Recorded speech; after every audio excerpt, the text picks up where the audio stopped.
Hi, welcome back to the Introduction to Python Programming. This is section review 1. In this series, we're going to review sections 2 through 10, and we're going to do half in this video and half in the next, and that's to keep the video from getting too long. And we're going to answer some more questions related to those different sections. So let's go ahead and get started. The lesson objective is to review sections 2 through 10. And section 2, types and variables. So we have 3 questions related to this section that we want to think about and answer. The first one is explain the data object. Python creates data objects that variables reference. What are data objects? Okay. The second question is immutable impact. Explain why variable A did not change when B was updated. All right. And then the final question related to this section, types matter. Explain why the following code prints 55 instead of 10. Okay, go ahead and pause the video, see if you can answer those questions, because we are going to answer them in 3, 2, 1, and let's go.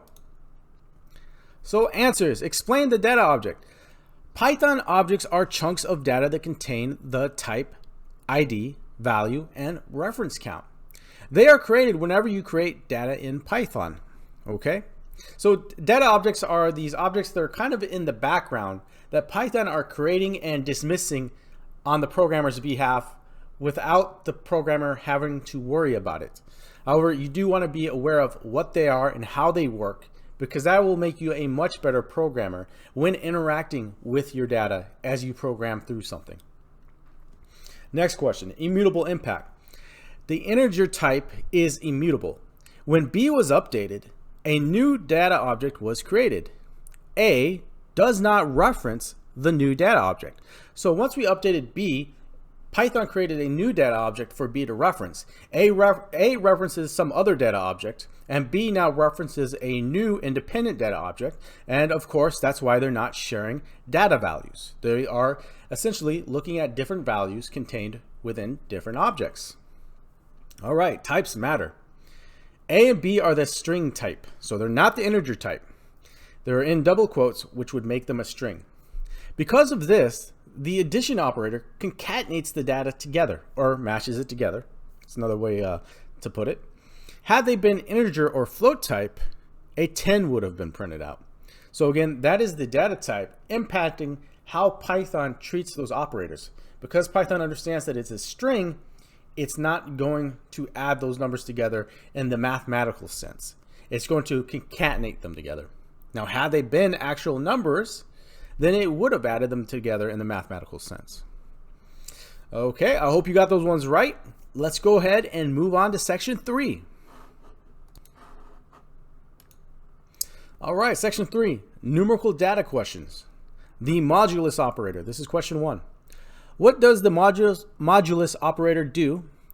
What's a good use case for it? All right, I think there's a clue in that screenshot there. Precedence, that's the next one.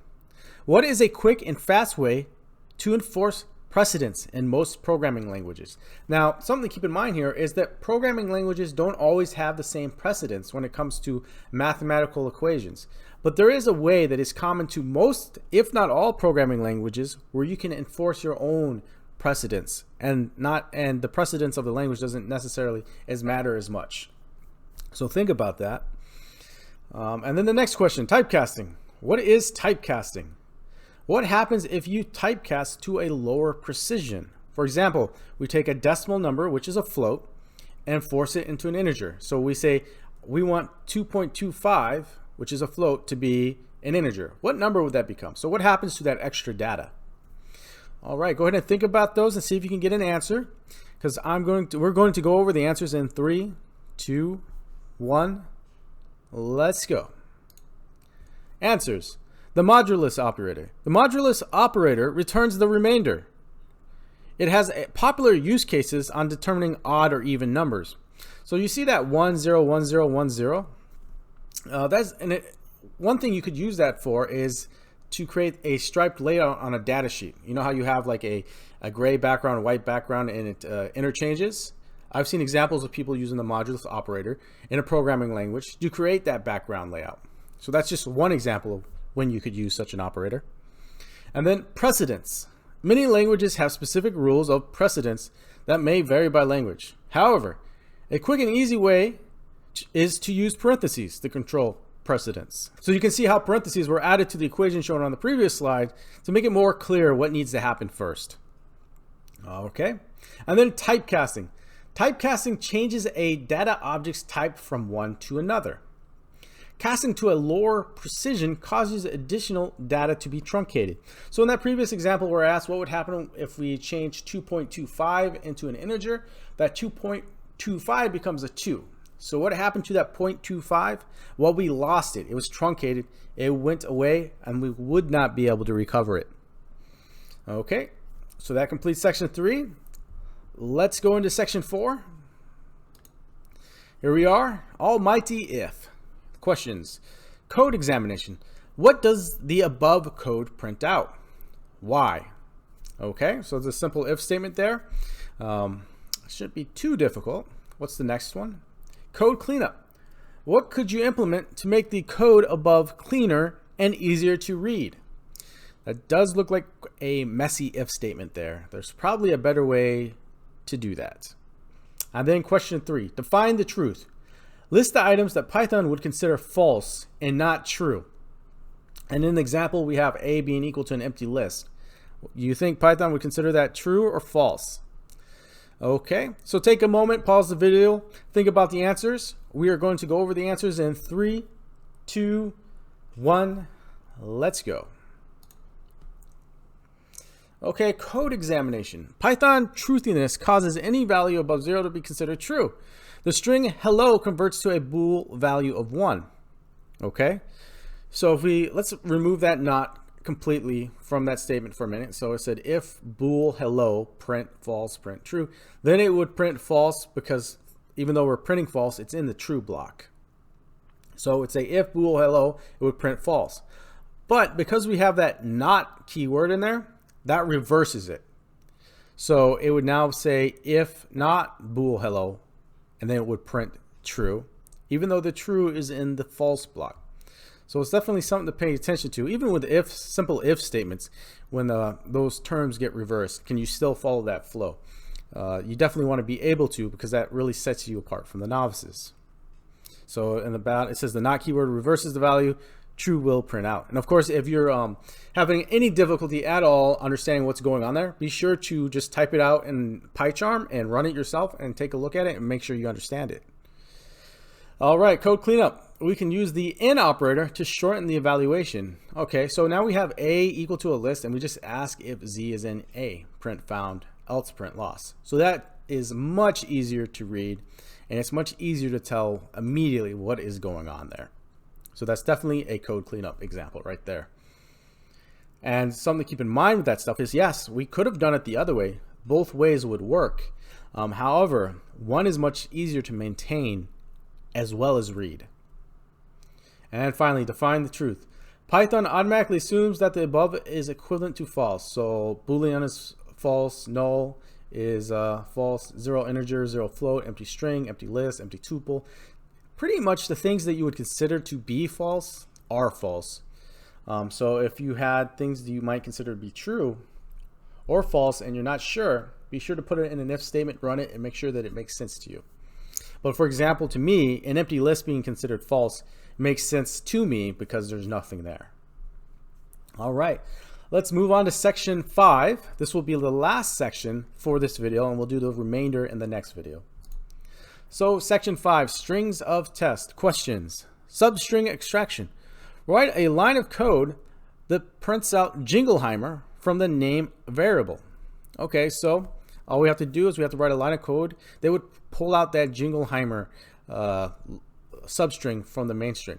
Now the thing you want to try to do here is don't just count out the character spaces and do a splice. Actually see if you can use something like split to get the word in choice that we're trying to get. And break the string up. Use a line of code to print out a list of words without any special characters. So we want dog, cat, bird, fish to show up in a list, and we don't want any of the special characters to show up in that list. And then finally, interpolation. Use string interpolation to improve the data assignment of D. Okay, so right there we're just using the addition operator that concatenates strings together. There may be a better way to do that, and I think it has something to do with interpolation. So pause the video, take a minute to answer those. We're going to go over the answers in 3, 2, 1. Here we go. Okay, substring extraction. What we do here is we split on the dash, then we split on an empty space. This places a target value as the last element of the list. Get the last item with a -1. All right. So in the first split, we provided a dash as an argument, which would have created a 2-item list because there's only one dash in that word. And then we get the first item of that list, which would have been the John Jacob Jingleheimer. So we wouldn't have gotten Schmidt because that would have been the #1 element. We then split on that. And when you don't provide split an argument, it just uses empty space. So then we would have had a list of John Jacob Jingleheimer. And then we get the -1 position for that. And what that is, -1 in Python is the last element, which would have been Jingleheimer. So that's how that problem was solved there. And then in the next question, break the string up, we need a consistent delimiter to split on. Well, that definitely helps. Replace special characters with empty space and then split on empty space. So we have words equal to words, replace underscore with empty space and dash with empty space. We then just split and then we have a list of those words. Okay. So again, this section was about working with strings of text, and that's definitely a useful ability to have when you especially when you have to parse data files. And then interpolation. Begin interpolation with the F character. This allows the programmer to embed variables into the string. So this is a Python construct where we put that special F character in front of a string, which tells Python that we're going to embed variables into that string. And now we don't need all those addition operators, and we can just reference the variables, C, B, and A. And it's also easier to read. All right, so that completes this video review.